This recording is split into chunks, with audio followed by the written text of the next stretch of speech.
ஓம் சாந்தி. Murali date 18/5/2026.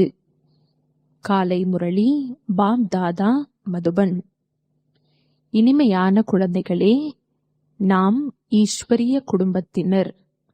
நாம் நமது மறைமுகமான தெய்வீக ராஜ்யத்தை ஸ்தாபனை செய்து கொண்டிருக்கின்றோம் என்ற இதே ஆன்மீக போதையில் இருங்கள். கேள்வி: குழந்தைகளிடம் எந்த ஒரு பழக்கம் உறுதியாக இருந்தது என்றால் நாள் முழுவதும் குஷி நிறைந்திருக்கும்? பதில்: அதிகாலை எழுந்து ஞான மனனம் செய்யும் பழக்கம் இருந்தது என்றால் நாள் முழுவதும் அளவற்ற குஷி இருக்கும். குழந்தைகளே, அமிர்த வேளை எழுந்து தங்களது தந்தையிடம் இனிமையாக உரையாடுங்கள் என்பது தந்தையின் ஸ்ரீமத்தாகும். நாம் இப்பொழுது எந்த குடும்பத்தினர்? நமது கடமை என்ன என்று சிந்தனை செய்யுங்கள். இது நம்முடைய ஈஸ்வரிய குடும்பமாகும். நாம் நமது புதிய ராஜ்யத்தை ஸ்தாபனை செய்து கொண்டிருக்கின்றோம் என்பது புத்தியில் இருந்தது என்றால் நாள் முழுவதும் குஷி அமைந்து இருக்கும். ஓம் சாந்தி. இது ஆன்மீக குடும்பமாகும் என்பதை குழந்தைகள் அறிந்துள்ளார்கள். அவை எல்லாமே ஸ்தூல குடும்பமாகும். இது ஆன்மீக குடும்பமாகும். இது ஆன்மீக தந்தையின் குடும்பமாகும். எப்படி லௌகீக வீட்டில் தாய், தந்தை, குழந்தைகள் இருப்பார்கள்? அது எல்லைக்குட்பட்ட குடும்பமாகும். நீங்கள் இப்பொழுது எல்லையில்லாத குடும்பத்தினர் ஆவீர்கள். தந்தையும் நீயே, தாயும் நீயே என்று குழந்தைகள் பாடவும் செய்கிறார்கள். எனவே இது குடும்பம் போலாகிறது. படைப்பவரின் படைப்பு ஆகிறது. பார்க்கப் போனால் குழந்தைகள் அனைவரும் அவருடைய படைப்பாகும். ஆனால் அறியாமல் உள்ளார்கள். குழந்தைகளாகிய நீங்கள் இப்பொழுது அறிந்துள்ளீர்கள். உண்மையில் இது எல்லையில்லாத தந்தையின் குடும்பமாகும். ஈஸ்வரிய விஸ்வவித்யாலயம். இவர்களுக்காக விநாச காலத்தில் அன்பான புத்தி உடையவர்களே வெற்றி அடைவோர் என்று பாடப்படுகிறது. இப்பேற்பட்ட குடும்பம் ஒருபொழுதும் கீதையில் பாடப்படவில்லை. ஈஸ்வரிய குடும்பமான நீங்கள் மறைமுகமான தெய்வீக அரசாட்சியை ஸ்தாபனை செய்து கொண்டிருக்கிறீர்கள். யாருக்குமே தெரிவதில்லை. உங்களுக்கு போதை இருக்கிறது. யாரெல்லாம் தந்தையை நினைவு செய்வார்களோ அவர்களுக்கு போதை இருக்கும். தேக அபிமானத்தில் வருவதால் அந்த போதை இறங்கி போய்விடும். இது ஈஸ்வரிய குடும்பமாகும். நாம் வீட்டிற்கு செல்ல வேண்டும். பிறகு தெய்வீக ராஜ்யத்திற்கு வருவோம். அங்கு இருப்பது தெய்வீக குடும்பம். கலியுகத்தில் அசுர குடும்பம். இது உங்களுடைய ஈஸ்வரிய குடும்பமாகும். ஆன்மீக தந்தையின் குழந்தைகள் சகோதர சகோதரிகள் ஆவார்கள். அவ்வளவே. இது ஆன்மீக இல்லற மார்க்கமாகும். சத்யுகத்தில் ஈஸ்வரிய குடும்பம் என்று கூறமாட்டார்கள்.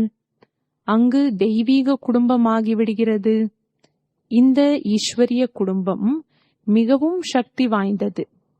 இப்பொழுது ஈஸ்வரிய குடும்பமாகிய நாம் தெய்வீக ராஜ்யத்தை ஸ்தாபனை செய்து கொண்டிருக்கின்றோம் என்பதை நீங்கள் அறிந்துள்ளீர்கள். இவ்வாறு நமக்குள் நாமே உரையாடி ஞான மனனம் செய்ய வேண்டும். அதிகாலை எழுந்து நினைவில் அமர்ந்தீர்கள் என்றால் ஞான மனனம் செய்யும் பழக்கம் ஏற்பட்டுவிடும். ஊக்கமுடையவர்களாக ஆகிக்கொண்டே செல்வீர்கள். அனைத்து மனிதர்களும் உறக்கத்தில் உறங்கி இருக்கும் அந்த நேரத்தில் நீங்கள் விழிக்கிறீர்கள். நீங்கள் அதிகாலை எழுந்து இதுபோல சிந்தனை செய்ய வேண்டும். அப்பொழுது பாருங்கள், உங்களுக்கு எவ்வளவு குஷி இருக்கும். என்ன ஸ்ரீமத் கிடைக்கின்றதோ அதன்படி நடக்க வேண்டும். அப்பொழுது உங்களுக்கு மிகுந்த குஷி ஏற்படும். ஈஸ்வரிய குடும்பத்தின் நினைவு வரும். அசுர குடும்பத்திலிருந்து மனம் அகன்றுவிடும். புதிய வீடு முற்றிலுமே தயாராகிவிடும் பொழுது பழையதின் மீதுள்ள பற்று நீங்கிவிடுகிறது. புதியது அமையாதவரை கொஞ்ச நஞ்சம் மராமத்து ஆகியவை செய்து கொண்டே இருப்பார்கள். பிறகு மனம் அகன்று விடுகிறது. இந்த பழைய உலகம் கூட அவ்வாறே ஆகும். இது பழைய வீடாகும்.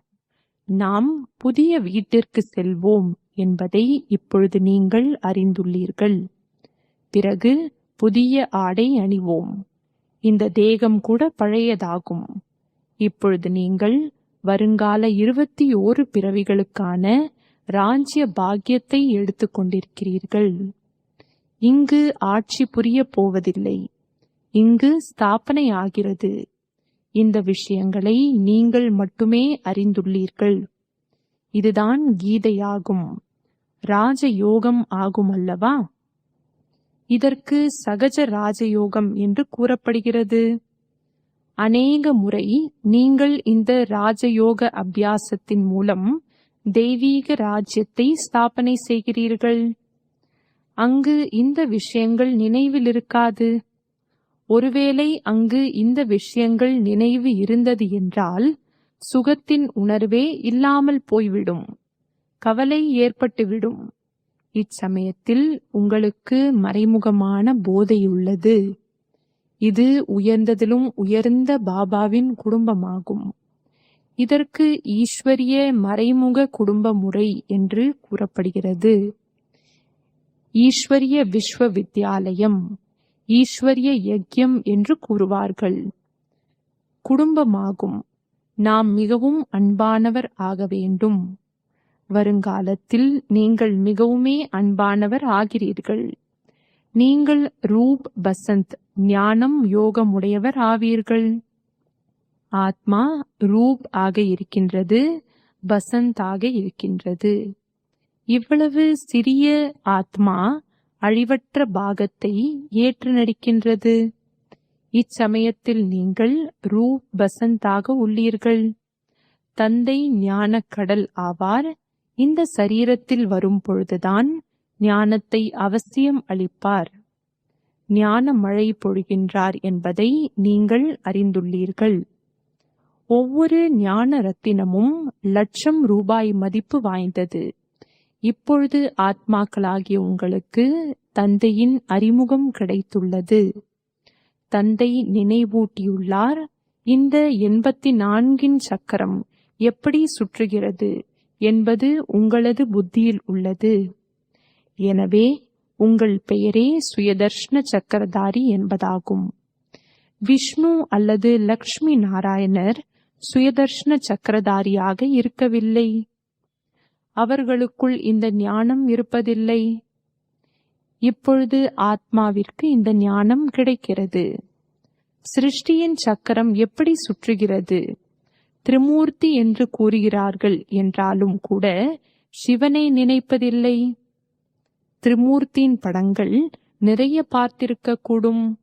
அதில் கூட பெரும்பாலும் பிரம்மாவிற்கு சூக்ஷ்ம வதனத்தில் தாடி மீசை ஆகியவை இருப்பதில்லை. இதை பிரம்மாவிற்கு மட்டும் காண்பிக்கிறார்கள். பிரஜாபிதாவோ இங்கு இருக்கிறார் அல்லவா?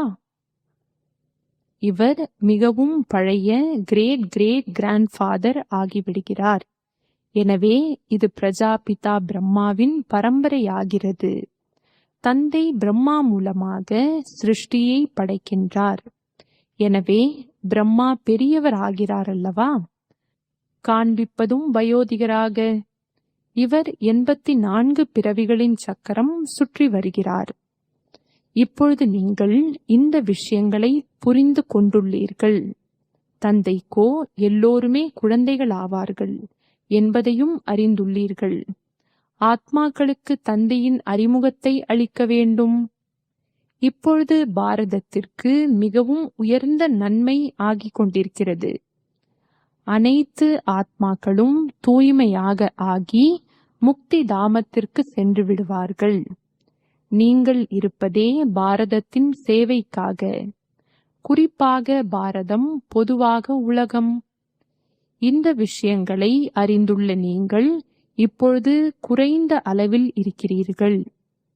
பிறகு சுருக்கமாக குழந்தைகளே மன்மனா பவ என்று புரிய வைக்கப்படுகிறது.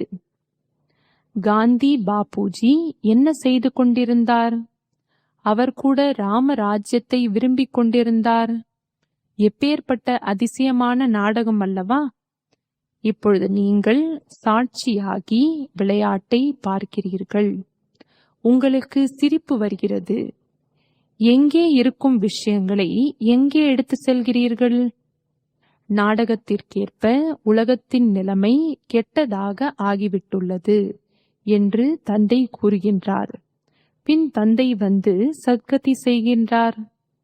குழந்தைகளாகிய உங்களுக்கு போதை ஏறியுள்ளது. இவர் முழு உலகத்திற்கான நிராகார தந்தை. இந்த பிரம்மா கூட யாருடைய குழந்தையாவார்? சிவபாபாவினுடைய குழந்தையாவார். அவர் யாருடைய குழந்தை? இந்த தாய்மார்கள் சிவபாபா எங்களுடைய குழந்தை ஆவார் என்று கூறுகிறார்கள். இது சிவபாபாவின் லீலையாகும். மற்றபடி சாட்சாத்காரம், காட்சிகள் ஆகியவற்றிலோ மாயையின் பிரவேசம் நிறைய ஆகிறது. எங்களுக்குள் சிவபாபா வருகிறார், சிவபாபா இதை கூறுகின்றார் என்றும் கூறுகிறார்கள். இவை எல்லாமே பூதங்களின் பிரவேசமாகும். குழந்தைகளாகிய நீங்கள் எச்சரிக்கையுடன் இருக்க வேண்டும். இந்த பூதங்களின் வியாதி எப்பேற்பட்டது என்றால் 2 உலகங்களிலிருந்தும் இல்லாமல் செய்துவிடுகிறது. நாம் சாட்சாத்காரம் செய்ய வேண்டும் என்ற எண்ணம் ஒருபொழுதும் வரக்கூடாது. இவை எல்லாமே பக்தியின் சிந்தனையாகும். ஞான மார்க்கத்தை நல்ல முறையில் புரிந்து கொள்ள வேண்டும். மாயை அநேக விதமாக ஏமாற்றுகிறது. சாட்சாத்காரம் ஆகியவற்றால் எந்த நன்மையும் கிடையாது. இவர் மூலமாக நிச்சயதார்த்தம் செய்விக்கிறார் என்று தந்தை கூறுகின்றார். தந்தையின் கட்டளை, நீங்கள் எந்த ஒரு தேகதாரியையும் நினைவு செய்யக்கூடாது. நீங்கள் உங்களை ஆத்மா என்று உணர்ந்து தந்தையை நினைவு செய்யுங்கள். தங்களது நன்மைக்காக தந்தையை நினைவு செய்ய வேண்டும். இதுவோ மிகவும் புரிந்து கொள்ள வேண்டிய விஷயமாகும். பாபாவிற்கு எந்த ஒரு சமாச்சாரம் கூட எழுதலாம். எல்லையில்லாத தந்தைக்கு கடிதத்தில் தங்களுடைய க்ஷேம நலத்தின் சமாச்சாரம் எழுதலாம் என்ற அந்த அளவுக்கு கூட அறிவு ஒரு சில குழந்தைகளிடம் இல்லை. லௌகீக தந்தைக்கு கடிதம் எழுதவில்லை என்றால் நிம்மதியே கெட்டுவிடுகிறது. இவரும் எல்லையில்லாத தந்தையாவார். 1 மாதம் கடிதம் வரவில்லை என்பதை பார்க்கும் பொழுது இப்பேற்பட்ட பரலௌகீக தந்தைக்கு கடிதம் கூட எழுதாத வகையில் மாயை ஒருவேளை சாப்பிட்டு விட்டது போல என நினைக்கிறார். பாபா, நாங்கள் நாராயணி போதையில் இருக்கிறோம் என்று இவ்வளவாவது எழுத வேண்டும் அல்லவா? உங்களால் அளிக்கப்பட்ட யுக்தியிலேயே நாங்கள் மும்மரமாக இருக்கின்றோம். பின் பாபா கூட குழந்தை நலமாக உள்ளது என்று புரிந்து கொள்வார். கடிதம் எழுதவில்லை என்றால் நோய்வாய்ப்பட்டிருக்கிறார் என்று நினைப்பார். நினைவிலேயே இருப்பதில்லை. இல்லை என்றால், பாபா, நாங்கள் இந்த சேவை செய்துள்ளோம், இவர்களுக்கு புரிய வைத்தோம், இவர்களுடைய புத்தியில் முழுமையாக பதியவில்லை என்று பாபாவிற்கு சமாச்சாரம் கொடுக்க வேண்டும். பின் இவரும் இந்த முறையில் புரிய வையுங்கள் என்று உங்களுக்கு புரிய வைப்பார். குழந்தைகள், பாட்டு கேட்டீர்கள். யார் பாட்டை உருவாக்கினார்களோ அவர்கள் இந்த பாடலின் பொருளை அறியாமல் உள்ளார்கள். அவை எல்லாமே பக்தி மார்க்கமாகும். எதெல்லாம் கூறுகிறார்களோ ஒன்றுமே புரியாமல் உள்ளார்கள். முக்கியமான விஷயம், தந்தையே அறியாமல் உள்ளார்கள். தந்தையை அறிந்து கொள்வதால் பாரதம் சத்கதியை அடைகிறது. தந்தையை அறியாத காரணத்தினால் பாரதம் முற்றிலுமே துர்கதியை அடைந்து விடுகிறது. இப்பொழுது தந்தை குழந்தைகளாகி உங்களுக்கு புரிய வைக்கின்றார். நாம் உங்களை சத்கதிக்கு அழைத்து செல்வேன், மற்ற அனைவரையும் முக்தியில் அழைத்து செல்வேன். பாரதம் ஜீவன் முக்தியில் இருக்கும் பொழுது மற்ற எல்லோரும் முக்தியில் இருப்பார்கள். இந்த மாற்றத்தை தந்தையை தவிர வேறு யாரும் செய்ய முடியாது. அனைவருக்கும் சத்கதி அளிக்கும் வள்ளல் ஒரே ஒரு தந்தையாவார். அனைவருக்கும் சத்கதி அவசியம் கல்ப கல்பமாக சங்கம் யுகத்தில்தான் ஏற்படும். ஆத்மாக்களாகிய நமது ஆன்மீக தந்தை ஒரே ஒருவர் என்பதை நீங்கள் அறிந்துள்ளீர்கள். அவரை ஆத்மாதான் நினைவு செய்கிறது. உங்களுக்கு பக்தி மார்க்கத்தில் 2 தந்தையர் இருக்கிறார்கள். சத்யுகத்தில் இருப்பது ஒரு தந்தை. சங்கம் யுகத்தில் 3 தந்தையர் ஆவார்கள். பிரஜாபிதா பிரம்மா கூட தந்தை ஆகிறார் அல்லவா? சிவன் கூட பாபா ஆவார். அவர் அனைத்து ஆத்மாக்களின் தந்தையாவார். அவரிடமிருந்துதான் ஆஸ்தி பெற வேண்டியுள்ளது. அவரை நினைவு செய்வதால்தான் விகர்மங்கள் விநாசமாகும். பிரம்மாவை நினைவு செய்வதால் விகர்மங்கள் விநாசமாகாது. எனவே சிவபாபாவை தான் நினைவு செய்ய வேண்டும். நாம் அவருடையவராக ஆகியுள்ளோம். இது ஆன்மீக தந்தை ஆன்மீக குழந்தைகளின் பொருட்டு அளிக்கும் உண்மையிலும் உண்மையான சத்தியமான ஞானமாகும். மற்றவர்கள் எல்லோருமே தேக அபிமானி ஆவார்கள். தேக அபிமானி பதீதமான மனிதர்கள் பதீதமான காரியங்களை தான் செய்வார்கள்.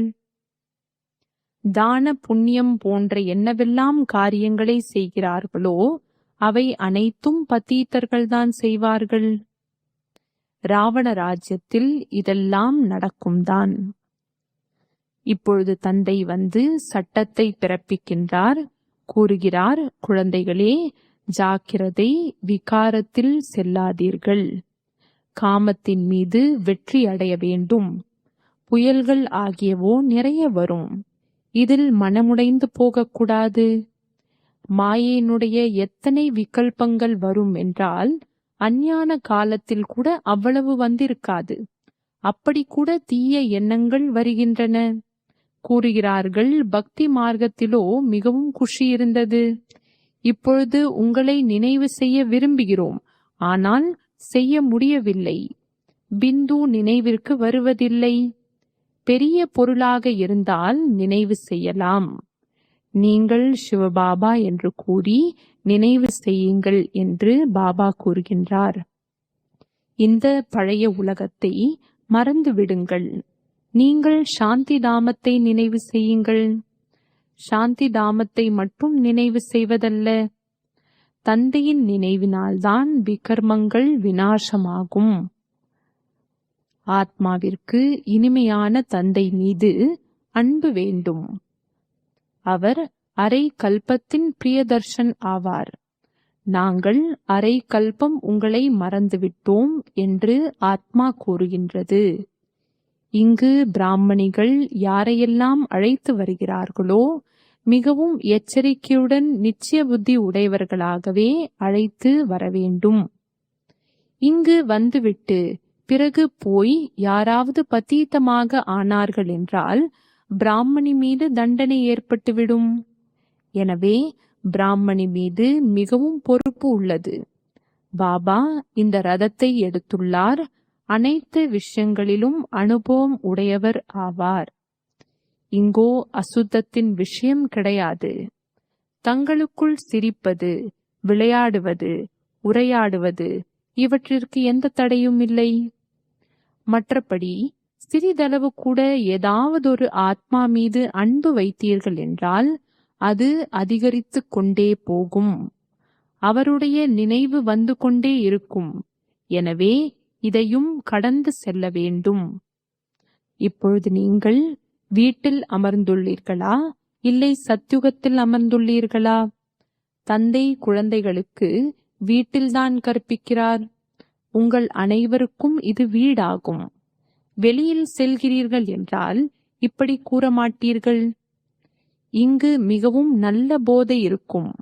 தேகத்தின் அபிமானத்தை விட வேண்டும். ஆத்ம அபிமானி ஆனீர்கள் என்றால் ஜாதி மதங்களின் வேற்றுமைகள் எல்லாம் நீங்கி போய்விடும். பழைய உலகம் தமோ பிரதானமானதாகும். அதில் கருத்து வேற்றுமைகள் இன்னுமே அதிகரித்து கொண்டே போகிறது. இதற்கு முன்பு ஆங்கிலேயர்களின் அரசாங்கத்தின் பொழுது மொழிகளின் பூசல் இருக்கவில்லை. இப்பொழுது நாளுக்கு நாள் பிளவுகள் அதிகரித்து கொண்டே போகிறது. பிறகு சத்யுகத்தில் ஒரே ஒரு மொழி இருக்கும். எந்த ஒரு வேற்றுமையும் இருக்காது. நல்லது. இனிமையிலும் இனிமையான, காணாமல் போய் வெகு காலம் கழித்து கண்டெடுக்கப்பட்ட செல்லமான குழந்தைகளுக்கு தாயும் தந்தையுமாகிய பாப் தாதாவின் அன்பு நினைவுகள் மற்றும் காலை வணக்கம். ஆன்மீக குழந்தைகளுக்கு ஆன்மீக தந்தையின் நமஸ்காரம். ஆன்மீக தந்தைக்கு ஆன்மீக குழந்தைகளின் நமஸ்காரம். தாரணைக்கான முக்கிய சாரம்: எந்த ஒரு தேகதாரியின் நினைவும் வரக்கூடாது. இதற்காக எவருடனும் அன்பு கொள்ளக்கூடாது. அதையும் கடந்து செல்ல வேண்டும். மிகவும் எச்சரிக்கையாக இருக்க வேண்டும். மாயையின் விகல்பங்களுக்கு பயப்படக்கூடாது. வெற்றி அடைபவராக ஆக வேண்டும். சாட்சாத்காரத்தில் மாயையின் நிறைய பிரவேசமாகிறது. பூதங்கள் பிரவேசிப்பதிலிருந்து நம்மை காப்பாற்றிக் கொள்ள வேண்டும். தந்தைக்கு நமது உண்மையிலும் உண்மையான சமாச்சாரத்தை கூற வேண்டும். வரதானம்: ஒவ்வொரு விஷயத்திலும் சாரத்தை கிரகித்துக் கொண்டு ஆல்ரவுண்ட் ஆகக்கூடிய எளிய முயற்சியாளர் ஆகுக. விளக்கம்: எதை பார்த்தாலும் கேட்டாலும் அதன் சாரத்தை புரிந்து கொள்ளுங்கள். பேசும் வார்த்தைகளிலும் செய்யும் செயல்களிலும் சாரம் நிறைந்திருந்தால் முயற்சி எளிதாகிவிடும். அப்படிப்பட்ட சரள முயற்சியாளர் எல்லா விஷயங்களிலும் ஆல்ரவுண்டாக இருப்பார்கள். அவர்களிடத்தில் எந்த குறையும் தெரியாது. எந்த விஷயத்திலும் தைரியம் குறையாமல் இருப்பார்கள்.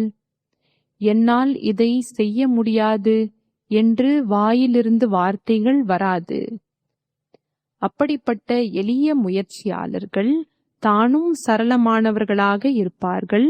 மற்றவர்களையும் சரளமானவர்களாக மாற்றிவிடுவார்கள்.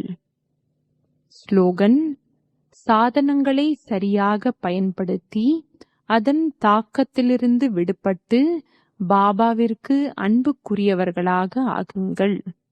அவ்யக்த சமிக்கை: சதா ஆடாத அசையாத ஒரே சீரான மனோநிலையை அனுபவம் செய்யுங்கள். ஒரே ரசனை என்ற மனநிலையை உருவாக்க ஒருவரை தவிர வேறு எதை பார்த்தாலும் பார்க்காமல் இருங்கள். இங்கே பார்க்கும் எதுவும் நிலையாக இருக்கக்கூடியதல்ல. அதனால் ஒரே ரசனை, நிலையான தன்மை உருவாக்கும் பொழுது எந்த ஒரு காட்சியை பார்க்கும் போதும் ஏன், எப்படி என்ற கேள்விகள் வராது. இதுதான் வீண் எண்ணங்களின் குழப்பத்திற்கு காரணம். இந்த கியூ முடிந்த பிறகுதான் சம்பூர்ண தன்மை வரும். ஓம் சாந்தி.